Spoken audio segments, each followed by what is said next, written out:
Is it? Does it actually work? Am I live? Holy shit. Hi guys.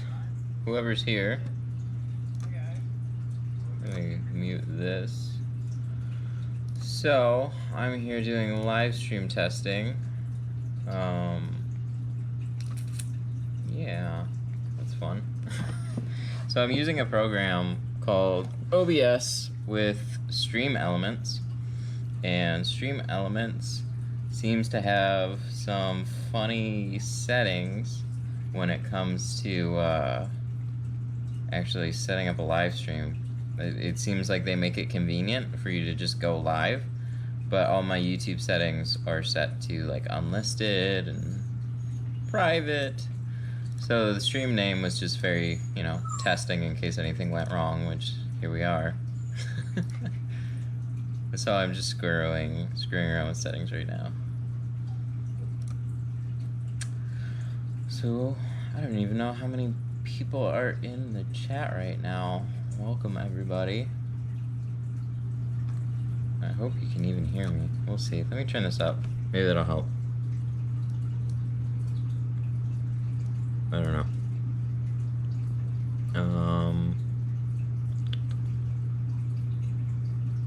Not sure which is better between Streamlabs and Stream Elements, but I guess it's personal preference. Yeah, I'm not sure either. I was looking at Streamlabs for a little bit, and then, I don't know, I saw some people talking about Stream Elements being free, but I don't know, having a lot of web-based features which seem really helpful. So right now everything that you see here is through Stream Elements. So I figured I'd do that. What's really cool though about this whole setup is that it's completely wireless and I can do it from anywhere. So this is like attempt number 3 at consistent live streams, kind of. So I've got this little camera here, GoPro, because GoPro seems to be one of the only ones that can stream while you're on the go. So gonna put the GoPro on my head, and then we're gonna be doing some live streams while I'm working, but we have some regular streaming features, so the actual stream is handled from home, and then I can do it while I'm out and about without having to bring a bunch of gear with me. So this will be an interesting little experiment coming up.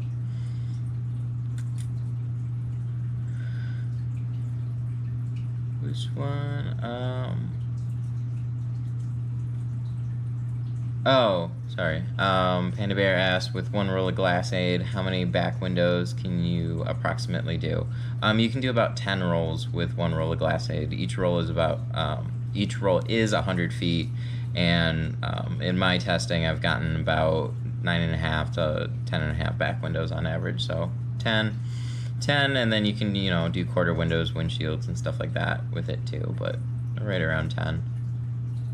I'm thinking of buying my first roll. Is it smart to just get a 40-inch? Yeah, that's a pretty good bet to cover back windows if you want to do, practice a lot of shrinking. And then you can also chop it in half to practice door windows. So if you could try and save yourself a bit of money by just buying like a 20-inch roll and then saving like a 40 or 36 for back windows only. But yeah, I'll often, I do all my doors, like take a 36-inch roll, cut them in half for like sedans and coupes and stuff. So you'd be good with that. I'm like, this is kind of weird. So I'm trying to find even where my like live stream page is. Other features, live stream now. Where even? Like I'm just on the back end of YouTube, and my live stream says live stream test unlisted. Oh, okay. Thanks, YouTube. But where even was the settings for this? Like, I don't see any settings to do. I don't see any settings to change. Like, when I click to go live, I can title it, I can write a description, and I can put it in a category. And there's nothing else. There's no like unlisted. There's no extra things. That's why this ended up going live. So I went through 2 different spots on the back end for YouTube, and I set them all to unlisted.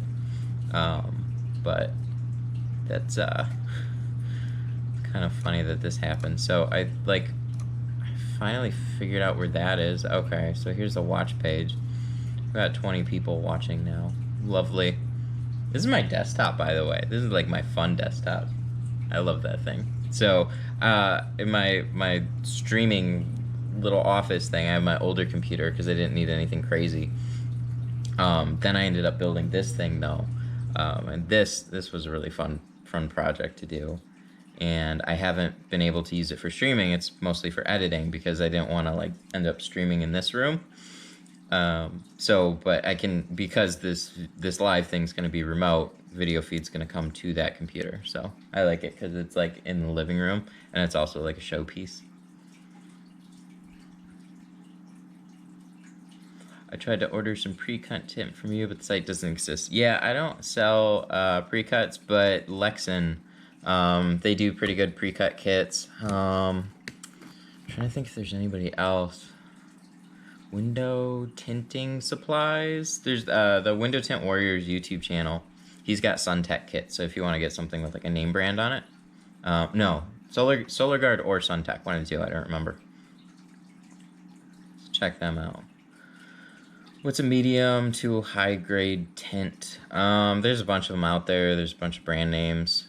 I'm using Avery Dennison. They're really good. You got what's in your mid grade range?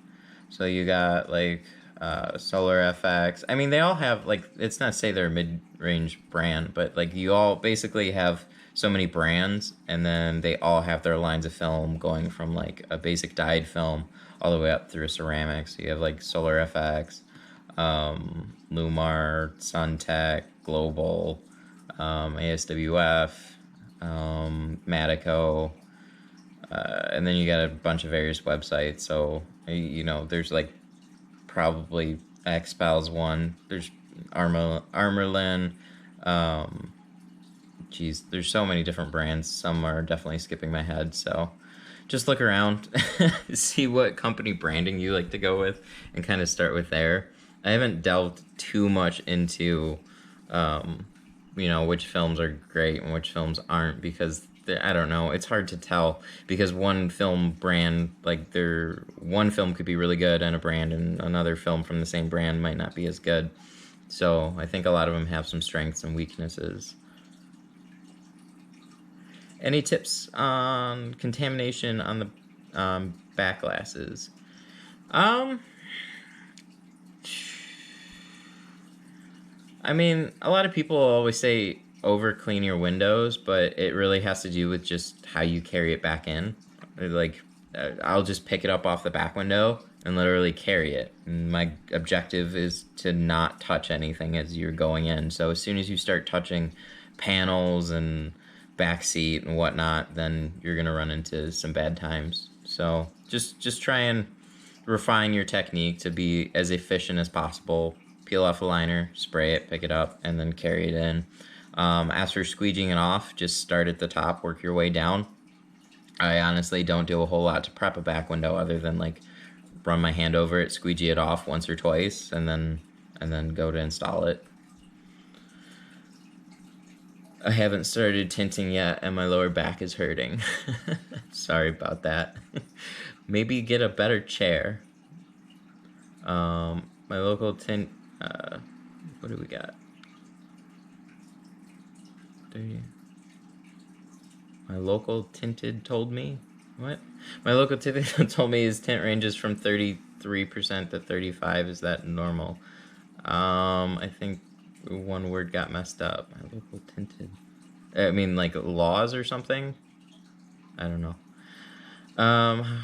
Can you do a video on the back window of a new Toyota Camry? I actually have, at least with the shrinking. My 3M shrinking video with the tape, one of the most recent videos that I posted, that was actually in a brand new Camry.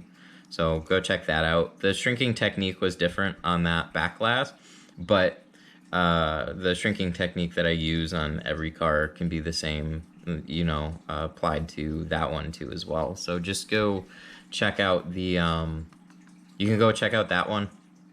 And what else? Yeah, I don't know. Check out that one. Those top corners, though, especially, are a little bit more difficult, so just take your time with them. What is the polarized brand you use? I use Avery Dennison, but it's not polarized. As far as I know, there are no polarized window films. I think it would, like, really fuck with things on the outside, because if you take, like, polarized glasses and you look through window tint, it looks all rainbow and crazy. I noticed you had something orange wrapped around the tip of your heat gun. What is that? Oh, that's if Fusion's watching this, they know what that is. Anybody, what do they call it? Hang on, I'll look for you. It's Afterburn tape. It's by Fusion. So if you go on like Sun Distributing or 44 Tools or Zola or any of the tool sites, I think anybody that carries Fusion tools, go to like Fusion Tools and they'll list all their distributors. So go to your favorite tool site, check them out, and then it's called Afterburn. So it's just like a heat resistant tape is all it is. So you might get a burn or something on your arm, and that's what it helps with. But I think they brought it out really for their new heat gun that they just released, which has a completely exposed end, so you need it for something like that, or else you're like really playing with fire, almost playing with heat gun. Hey, I don't know if this has been asked already. It's okay, I repeat ask so many questions, it's not a big deal. But are there any decent pre-cut tint kits on Amazon? Lexan, go check them out. They are like so I haven't tried a bunch of different, like I've tried a handful of films, but Lexan was the one that stood out so far that everybody recommended. Tried them out, and they're really good people, and they do really affordable pre-cut kits. So go check them out. Should be pretty decent for you.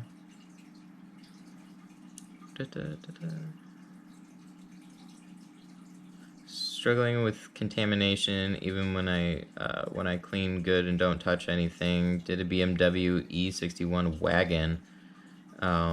Ew. BMW 61. Wait, what?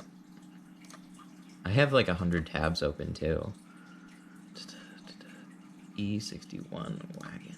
I want to look at this because this doesn't sound fun. This is like one of those cars that I would just, oh yeah, we got a BMW wagon coming in. And I'd be like, ew.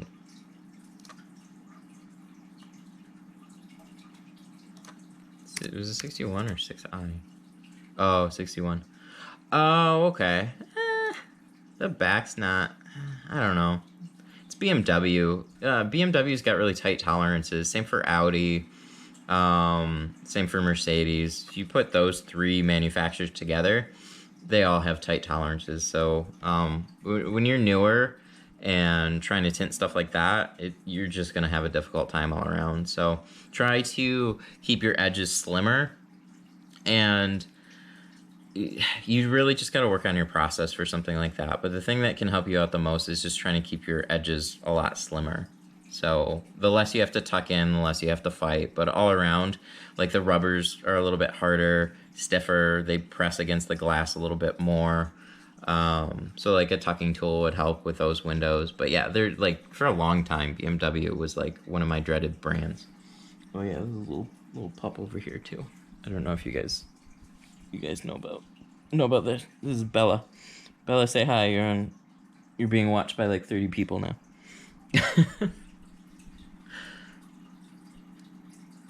Let's see. Why did it flag this one? Show. John Wilson, I'd like to thank you for your time. Your videos helped me out a ton. Thanks so much. And YouTube flagged that. You're welcome, John. I'm glad you find them helpful.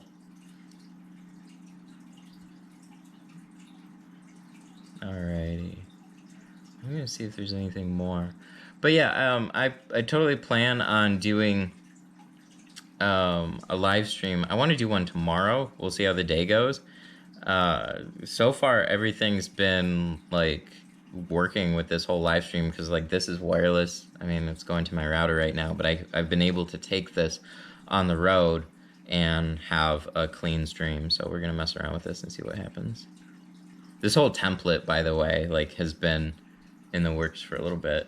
So one of the fun things that I can do is like a recent like if you subscribe or whatever, I got little like I'm like full streamer here.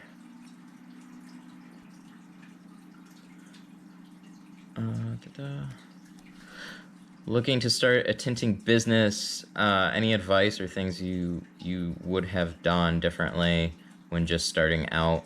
I'm actually kind of looking to do the same thing. Like I contract for shops, so I've never actually had to start my own place. That's actually one of the more interesting things I think that's coming up. So one of the sponsors in the description of this, you'll see them pop up. I don't know which side is which side, but channel supporters.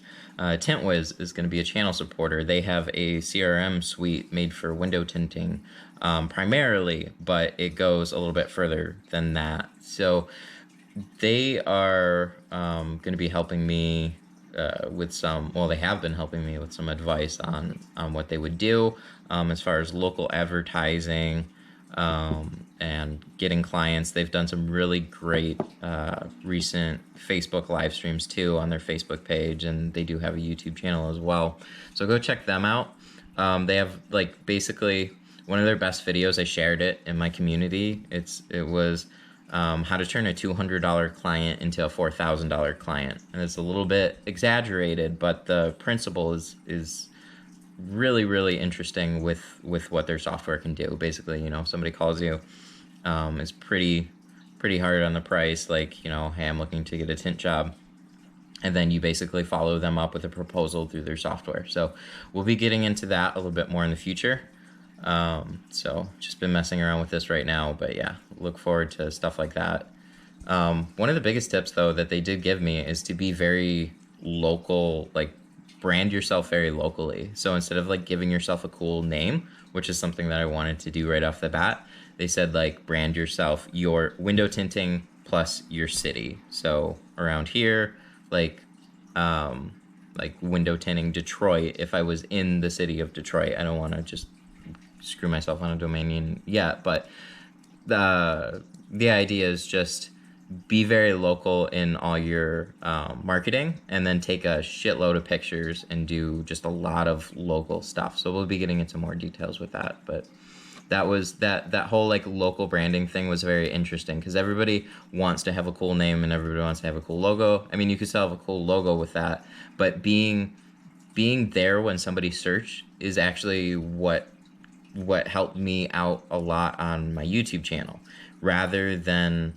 the channel name is Tint Stuff. It's nothing crazy. And then a lot of my titles, a lot of my videos that have done very well has all been very searchable. And I always have thought of that when I've been doing YouTube videos. Just didn't really click so much with local advertising, but it makes sense. So be there for what the people are searching for, and then have a library of stuff for them to go through, like, your recent jobs, what you've done.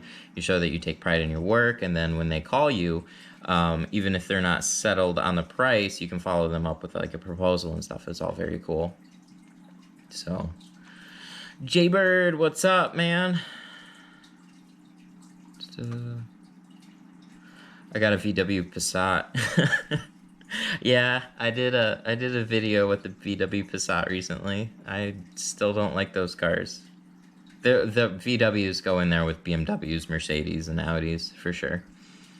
You get one of those on your schedule, and you're just like, really? Okay. And you just get so many of them eventually that they become regular cars, but it takes a while to get to that point. Hand cutting new Honda Civic back window with that spoiler that goes over the middle of the rear window. Have you ran into this car and issues yet? I have. I've done 2 of them, and they both sucked. So one of them, I was at a shop where they were nice enough to yank all that stuff off the back, and there's some people that said it was a very easy process, and I watched them take it apart. I mean, if you're experienced in taking it apart, it'd probably take you 20 to, I want to say, like, if you've done it before, you could probably get it done in like 15 minutes. I'm sure there's somebody like, I can take it apart in 5, but whatever, I don't care. There was a lot of stuff that came off. The other way that I ended up doing it, I'm not super proud of it, was splicing. There are people that can do it fine. It's just I didn't have a lot of time to practice on that car. So I was able to like get it cut around that ridiculous spoiler, and it's just really tricky to try and shrink under the spoiler. So then I tried to basically cut it all out, shrink the top as much as I could, shrink some of the bottom, and then shrink the rest of it on the inside, and I just screwed up and it locked up, and I creased the hell out of the bottom. So what I ended up doing was salvaging most of that piece. So the inside was tinted to basically where the spoiler covers those defrosters, and then I cut 2 small pieces out, covered those, and then spliced right on that, and you could not see the seam at all because it was right on the defroster. It's an old school technique. Lots of people used to do it. But with the added spoiler, like when you look through that back window, you're looking directly at that spoiler line that's on that defroster, so you'll never be able to see if there was a splice there at all. So I'd recommend, if you're really having a hard time, do that. And then some people have bought a spare back window for that car and then keep it on the side somewhere for shrinking it. It's not crazy to shrink it, but that spoiler definitely makes it suck. Stripping some ugly windows, you know how that goes. Yeah, I hear ya. Is there any news on people that stole equipment and Patrick's gear from the 10 off? Ooh.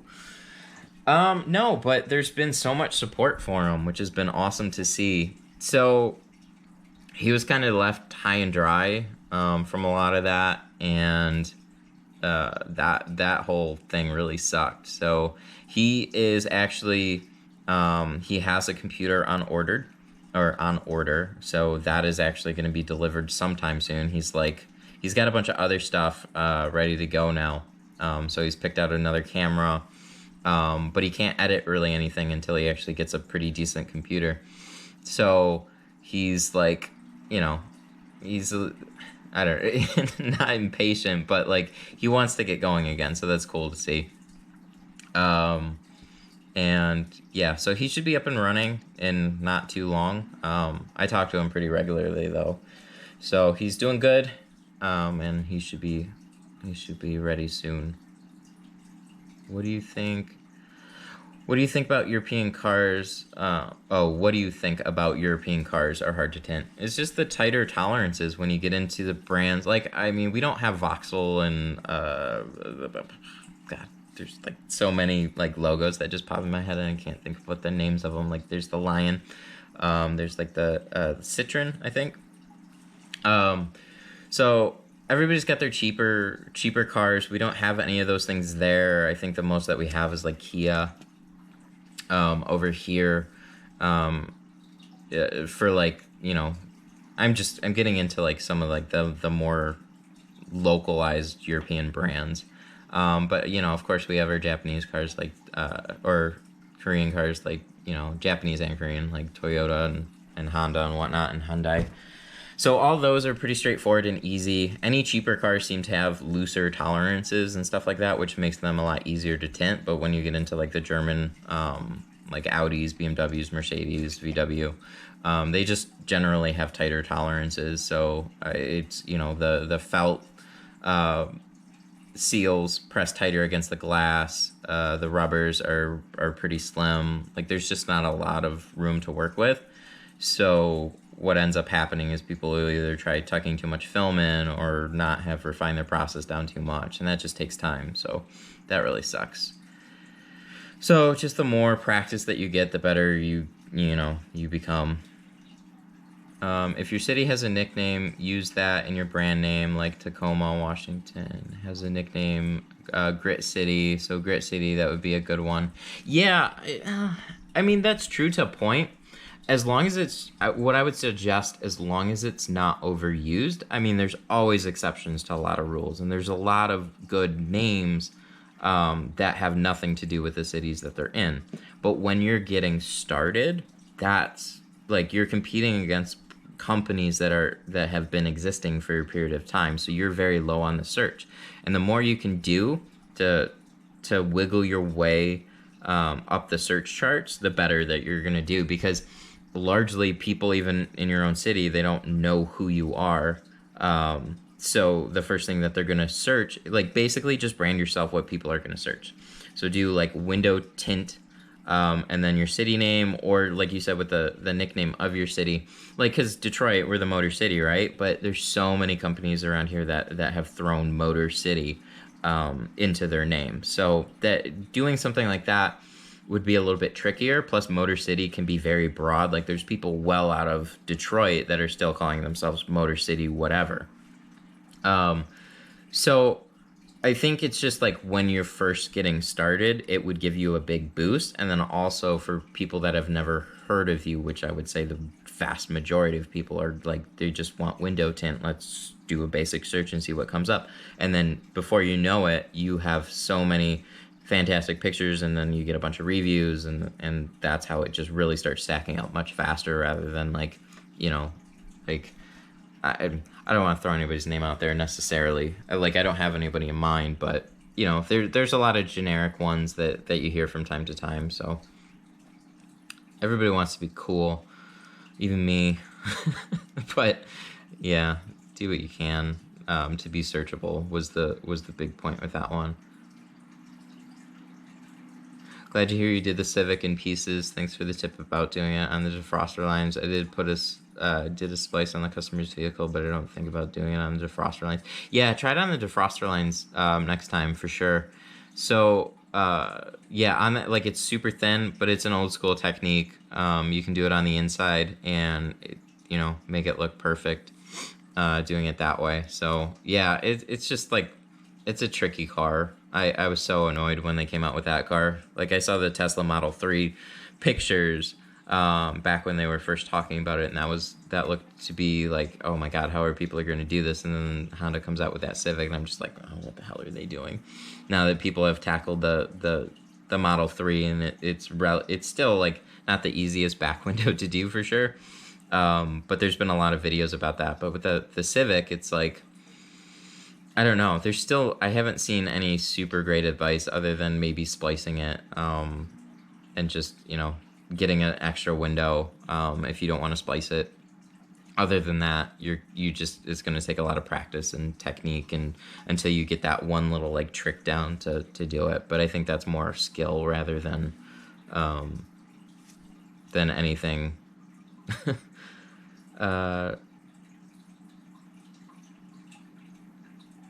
AAA window tinting. Remember back in the day when they did it alphabetical order? Yeah, that would be a good one. Probably not so much anymore. But yeah, back in the day, yeah. So what? You would probably be at the top of like yellow pages and stuff.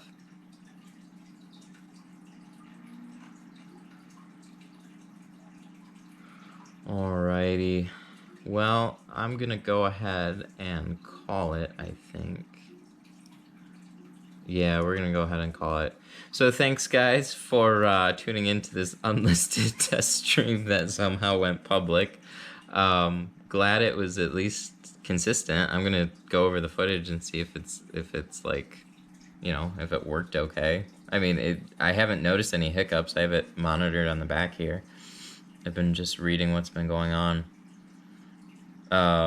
But yeah, we got some fancy ass notifications for subscribers, for like super chats and stuff like that.